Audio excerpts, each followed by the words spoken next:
অত্যন্ত আশঙ্কিত আমি বা আমরা যে মমতা ব্যানার্জি আজকে পুরুলিয়া থেকে রামনবমীকে কেন্দ্র করে আবার অশান্তির জন্য উস্কানি দিয়েছে। মমতা বন্দ্যোপাধ্যায় গতবারে ঠিক একইভাবে রেড রোডে 100 দিনের কাজের টাকা দেওয়ার নাম করে 48 ঘন্টার ধর্নার মঞ্চ থেকে বলেছিলেন আগামীকাল রামনবমী আছে, হনুমান নাকি আমরা নাকি সব জায়গায় বড় বড় মিছিল করব, মিছিলগুলো যেন মুসলিম এলাকায় না প্রবেশ করে।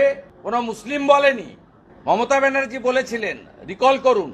তার ফলশ্রুতিতে পশ্চিমবাংলার ডালখোলাতে, হাওড়ার শিবপুরের পিএম বস্তিতে, হুগলি জেলার শ্রীরামপুর রিসড়াতে রামনবমীর মিছিলের উপরে আক্রমণ হয়েছে। আক্রমণ কোনো সম্প্রদায়ের লোক করেনি, আক্রমণ করেছিল তৃণমূলের নেতারা।